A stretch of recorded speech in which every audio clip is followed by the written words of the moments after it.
ಕುಚ್ಚು ಹೆಂಗಾಗ್ಯದ ನೋಡು, ತಿಂದು ನೋಡು. ನಮಸ್ಕಾರ ಎಲ್ಲರಿಗೂ, ಹೆಂಗಿದ್ದೀರಿ? ನಾ ಇವತ್ತು ಶೇಂಗಾ ಹೋಳಿಗೆ ಮಾಡೋದು ತೋರಿಸ್ತೀನಿ. ಸಂಕ್ರಾಂತಿ ಎಳ್ಳಾಮಾಸೆಗೆ ಮಾಡ್ತಾರೆ, ನಮ್ಮ ಮನೆ ಯಾವಾಗಲೂ ಮಾಡ್ತಾ ಇರ್ತೀವಿ. ಇವತ್ತು ಮಾಡೋದು ತೋರಿಸ್ತೀನಿ. ನಿಮ್ಗೆಲ್ಲರಿಗೂ ಬರ್ತದ, ಆದರೂ ನಾವು ಮಾಡೋ ಮೆಥಡ್ ಮಾಡೋದು ತೋರಿಸ್ತೀವಿ. ನೋಡಿ ಬರ್ರಿ.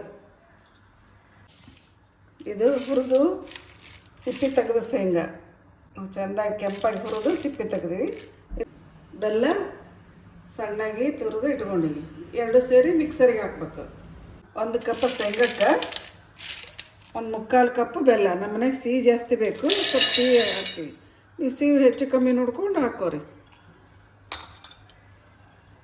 1/4 ಕಪ್ ಮಿಕ್ಸರಿಗೆ ಹಾಕ್ಬೇಕಿದೆ. ಸಣ್ಣಗೆ ಪೌಡ್ರ್ ಮಾಡ್ಕೋಬೇಕು. 2 ಸೇರಿ ಮಿಕ್ಸಿ ಮಾಡ್ಕೊಂಬರ್ತೀನಿ ನಾನು. ಈಗ ಮಿಕ್ಸಿ ಮಾಡ್ಕೊಂಬಂದೀನಿ, ತೋರಿಸ್ತೀನಿ ನೋಡಿರಿ.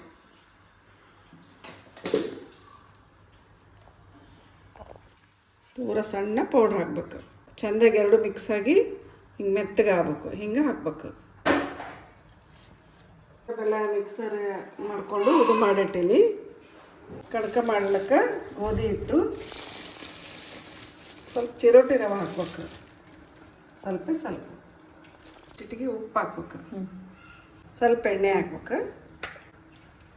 ಈಗ ಹಾಲು ಹಾಕಿ, ನಾವು ಹಾಲಾಗಿ ಕಲಿಸ್ತೀವಿ ಕಣಕನ್ನು.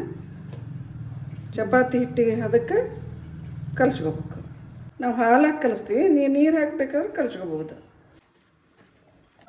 ಮೆತ್ತಗೆ ಚಪಾತಿ ಹಿಟ್ಟಿನಂಗೆ ಕಲಿಸ್ಕೋಬೇಕು. 10 ನಿಮಿಷ ನೆನೆಲಕ್ಕೆ ಬಿಡ್ಬೇಕು. ಮುಚ್ಚಿಟ್ಬಿಡೋಣ.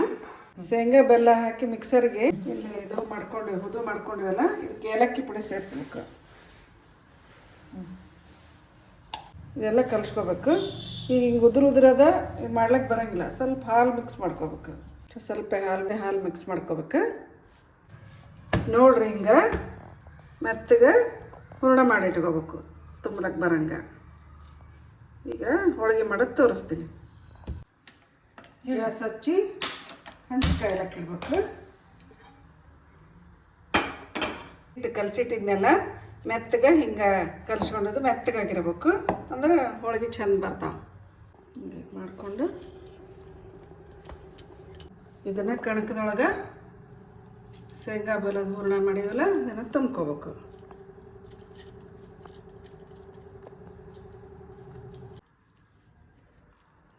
ಹಿಂಗೆ ಇದು ಮಾಡಿ ತುಂಬಿಕೊಂಡು ಲಟ್ಟಿಸ್ಬೇಕು. ನಾವು ಸಂಕ್ರಾಂತಿ ಹಬ್ಬಕ್ಕೆ ಎಳ್ಳಾಮಾಸೆಗೆ ಕಂಪಲ್ಸರಿ ಹೋಳಿಗೆ ಮಾಡ್ತೀವಿ.